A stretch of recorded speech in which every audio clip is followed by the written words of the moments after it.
Alisyn Malek, the Executive Director of the Commission on the Future of Mobility. The Commission on the Future of Mobility is a coalition focused on making our transportation networks safer, more convenient, environmentally sustainable, and accessible to everyone all around the world. I'm joined today by two of our Commission members, Nichols, my co-chair of the Commission, and Michel Forissier, the Group Chief Engineer and Marketing Officer of Valeo. Thank you so much to you both for joining me today. To kick it off, we're going to talk a bit about electric vehicles. First, I'd like to ask a question of Mary. What do you see are the biggest drivers of growth in electric vehicles in the US? You know, this is one of those situations where I think a consumer product is taking off exponentially just as a result of it meeting needs that the customers have. So it took a long time, decades really, where government policy and subsidies were essential to keep industry focused and to keep the whole idea of electric vehicles as well as the technology moving forward. But we have now gotten to the point, certainly in California, and I'm seeing increasingly elsewhere around the United States, where people can actually see and drive electric vehicles. And once they have a chance to do that, they see how terrific they are. And so it's beyond theory, it's now the reality, and people want to get their hands on them. There are just enough models out there now to meet people's needs. The range covers most of what people need. The questions about how am I going to refuel and where am I going to refuel have been not completely answered, but answered for many people. And so we're just seeing this market take off. Great, thank you. And Michel, I'm wondering if you could give us a view from around the globe. What drivers and form factors do you see for EVs being adopted globally? Well, regarding drivers, we see mostly two. First are the CO2 regulations, which are already enforced everywhere, and especially in Europe and in China. So it has triggered in 2020 a significant shift on the market where EVs are no longer an option. And the second is pollution, local pollution that drives many of the mayors of the big cities to ban ICEs, internal combustion engines or diesel engines. And therefore, both combined together gives a clear trend towards EVs, which are definitively the future of the automotive. And when we look to the mobility and the electric mobility, the fascinating thing today, it is no longer a one-size-fits-all EV solution that we see appearing. It's really a blossoming offer of mobility from two-wheelers, three-wheelers, robo-taxis, droids, delivery, last-mile delivery stuff. So that's very exciting because we see, especially in cities, a really growing activity to deliver solutions which are really multiple and very diverse. And all of them are electric because they have to be in the cities, they have to be clean, and they have to be zero CO2. So we are really at a turning point where we see this going really accelerating now. Wonderful, thank you. This next question I'll pose to the both of you, but I'll start with Mary. What do we need to make EVs more mainstream? Are there policies, technologies, collaborations, or any collection of the three that you think would help to bring EVs more into the mainstream?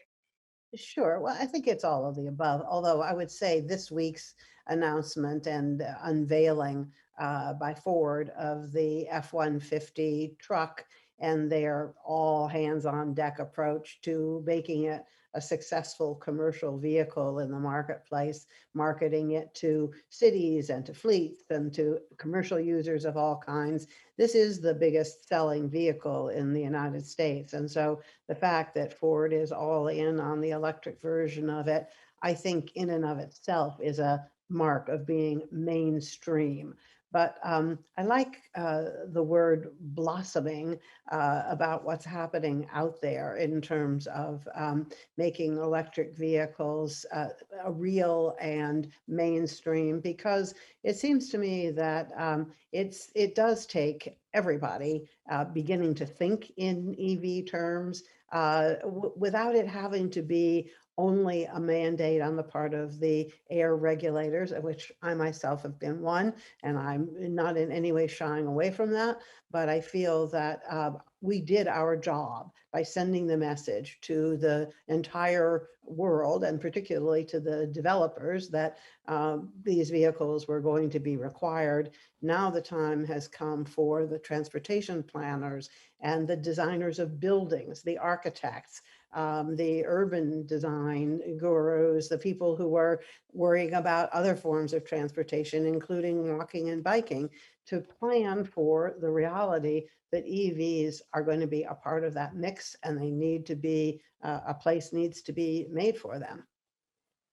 Great, thank you. And then Michel, yes, I would love your comments on this as well. I cannot say better what Marie said, but I could maybe add up one point, which is really crucial for me. I do believe that affordability is the essence of mainstream development, and cost and price is something that's going to be really necessary. And we are technology providers who are really working in order to make technology affordable. I do believe that would be really the turn of the technology in the next months, years to come. Because if we want to go mainstream, we cannot just have a high-tech technology, which is high cost, that will be reserved for happy fews. We need really all the people to go for it. And for this, we need the kind of 4T concept that could be going to be deployed everywhere and for everybody. Maybe Michel is exactly right. I want to just double underscore that line, that availability of vehicles includes affordability. And we saw what happened with solar, for example, when the price came down. Suddenly, it wasn't a question mark anymore if people were going to put solar in new construction. And I think we're beginning to get to that point. We're very close to that point, at least with electric transportation as well. An excellent parallel, and something that'll be important for all of us to continue to watch and support. This next question is for you, Mary, and I'm curious, we've talked a lot about passenger EVs, but there is a big push now for electrification of freight vehicles, so medium and heavy duty vehicles, to help also take emissions out of the movement of goods, not just the movement of people. I'm wondering if you could talk through what challenges remain for the broader adoption of passenger EVs versus EVs using for freight. Like, what are some of the differences that we see in terms of holding back that progress? Oh, excuse me. Well, we haven't gotten to the point yet where we have as many different options in the marketplace for people who use their vehicles for work. That is a much more complex market, and it's one that's driven much more directly by economics and convenience, suitability for a specific purpose, as opposed to the aspirational and emotional factors that go into passenger cars.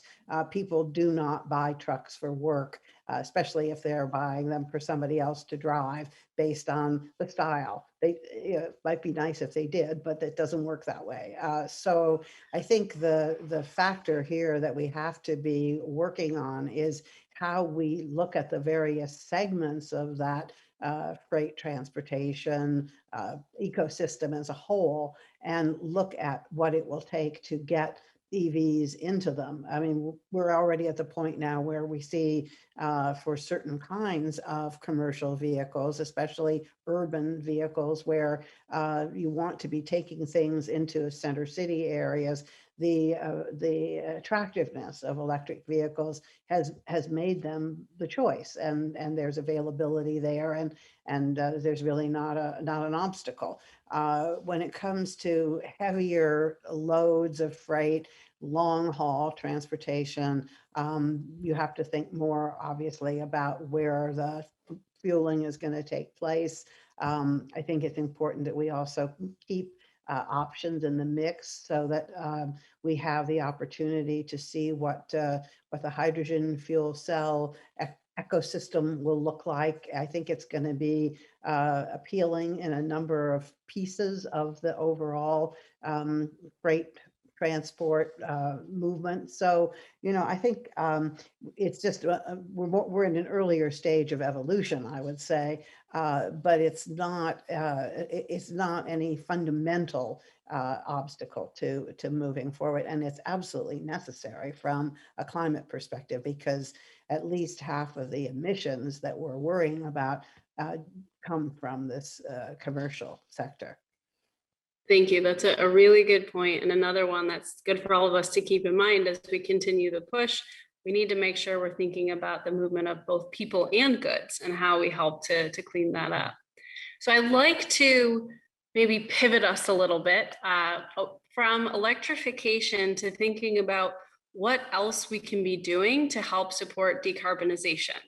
I'll pose this question to both of you, but we'll start with Michel. If there's one thing you can think of to further decarbonization efforts for net zero in 2050, what would it be? Oh, decarbonization is a very, very, very complex story. And of course, the net zero 2050 is a fantastic target, and we are very excited to meet that target. But for me, there are three areas of concern that we have to work on. The first is, of course, to turn all cars electric, because there is no other way to make the transportation zero emission whenever you drive. The second is you need to have green electricity, and green means no fossil electricity. So it could be nuclear, could be wind, could be solar, but you need really to go for that. And the third, which is probably the more complex, and for us industrial, which is really, really an issue, is to make sure that all of our value chain, I mean the suppliers, not only the car, but the component in the car, and the component in the component, and the component in the component in the component, are made with decarbonized electricity and energy, so as to make sure that the full value chain turns zero. And that's a huge, huge, huge work, because it's a complete ecosystem of the industry that has to be completely swapped into a new way of doing things. And I do believe that probably this is a hidden part of the iceberg, but this is probably where we need to put a lot of efforts. Thank you. And that is a very good point. As we think about the carbon footprint of our transportation, it doesn't start when the vehicle comes off the line. We really need to be thinking about the whole life cycle. Absolutely. So Mary, I'd like to pose the same question to you. If there's one thing that you can think can further decarbonization efforts for net zero in 2050, what would it be?